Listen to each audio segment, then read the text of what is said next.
Ya, salam sejahtera bagi kita semuanya. Ketemu lagi bersama saya di channel ini, di Suara Kebenaran Channel.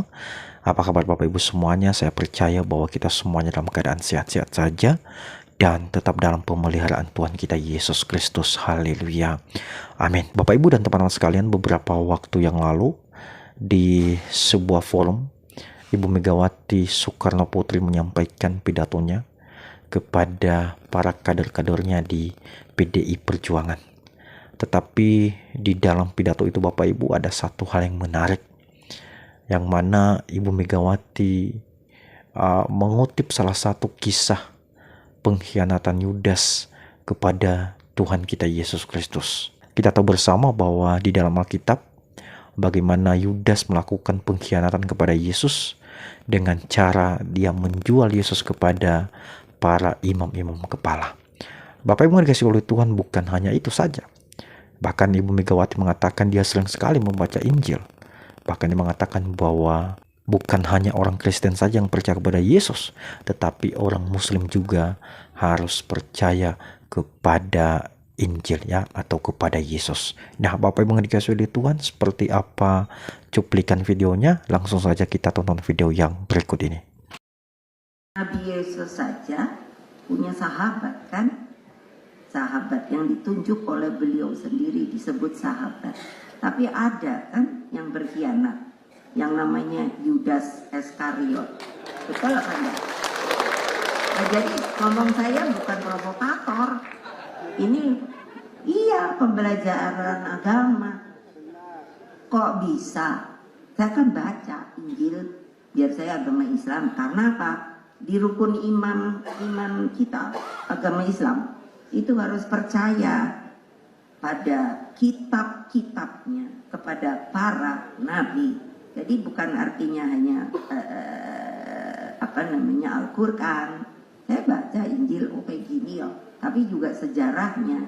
Nah, yang Yudas Iskariot itu kan kok mampu ya menurut saya sebagai manusia. Loh, betul. Kalau nggak percaya baca deh sejarahnya. Iya loh, jangan nanti ibu dibilang ibu nyindir siapa, terus ibu provokator. Enggak loh, saya bertanggung jawab loh, kecuali kalau orang itu juga hanya bohong. Iya. Ya, Bapak Ibu dan teman-teman semuanya, itulah tadi pidato dari Ibu Megawati. Sungguh luar biasa sekali bagaimana tadi dia mengutip salah satu kisah di dalam Alkitab, yaitu kisah pengkhianatan Yudas kepada Yesus. Dan seperti yang kita ketahui bersama bahwa Yudas menjual Yesus kepada imam-imam kepala seharga 30 uang perak, Bapak Ibu. Nah, oleh sebab itu sebelum kita lanjut dulu, kita akan baca kisahnya di dalam Alkitab yang terambil di Matius 26 ayat yang ke-14 sampai dengan ke-16. Begini firman Tuhan, kemudian pergilah seorang dari ke-12 murid itu yang bernama Yudas Iskariot kepada imam-imam kepala. Ia berkata, apa yang hendak kamu berikan kepadaku supaya aku menyerahkan dia kepada kamu?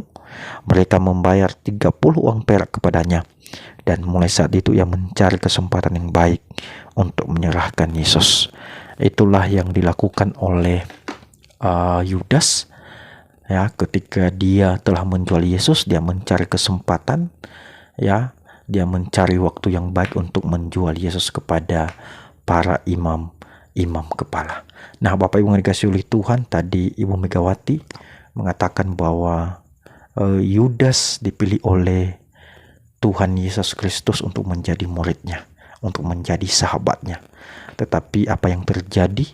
Pada akhirnya ada salah satu dari antara ke-12 murid itu, yaitu Yudas, melakukan pengkhianatan kepada Yesus Kristus. Ini mengatakan bahwa itu bukan contoh yang baik bagi seorang pemimpin, bagi anak-anak Tuhan ya. Tidak perlu ditiru gaya hidup dari seorang Yudas ya. Bapak Ibu yang dikasihi oleh Tuhan, saya sungguh bangga ya dengan Ibu Megawati ini. Ini semua di luar dugaan saya. Ternyata selama ini Ibu Megawati sangat suka membaca Injil ya. Dia mengatakan bahwa Injil itu bukan hanyalah milik orang Kristen tetapi milik orang Islam juga. Orang Islam harus beriman kepada Injil. Tetapi apa yang kita ketahui bersama Bapak Ibu bahwa selama ini banyak sekali saudara kita yang mengatakan bahwa Injil itu telah dipalsukan. Nah, teman-teman sekalian, saya kurang paham atau kurang tahu kenapa Ibu Megawati mengutip kisah ini di dalam pidatonya. Saya kurang mengerti kisah ini ditunjukkan kepada siapa. Tetapi poin saya di sini adalah yang terpenting bagaimana Ibu Megawati menunjukkan kepada kita bahwa toleransi itu sangat penting bagi umat beragama, bernegara, dan berbangsa. Itu yang paling penting Bapak Ibu. Kita tahu bahwa Ibu Megawati adalah seorang yang sangat demokratis. Ya, bagaimana mereka saat ini mereka berjuang bersama-sama dengan para kadernya memperjuangkan demokrasi itu di Indonesia supaya tidak hancur atau dihancurkan oleh kekuatan yang lebih besar ya di Indonesia ini.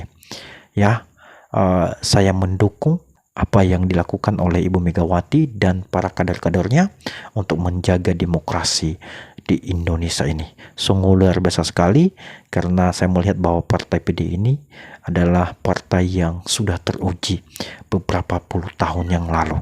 Dan mereka adalah orang-orang yang loyal, orang-orang yang memiliki pemikiran yang intelek demi untuk memajukan bangsa Indonesia ini. Bapak Ibu yang dikasih oleh Tuhan, dari kisah Yudas ini saya mau katakan kepada kita, janganlah kita menjadi seperti Yudas, suka mengkhianati ya. Lebih baik ya kita berantem di awal dibanding pada akhirnya kita tikam-tikaman ya, atau saling mengkhianati antara yang satu dengan yang lain. Tetapi alangkah baiknya kita bersikap jujur ya, kita bersikap patuh terhadap aturan-aturan yang sudah ada. Bapak Ibu yang dikasihi oleh Tuhan, kiranya video ini bisa memberkati kita semuanya. Jangan lupa untuk mendukung terus channel ini dengan cara memberikan subscribe, like, dan membagikan sebuah video-video yang ada di dalam channel ini. Terima kasih dan Tuhan Yesus memberkati kita. Amin.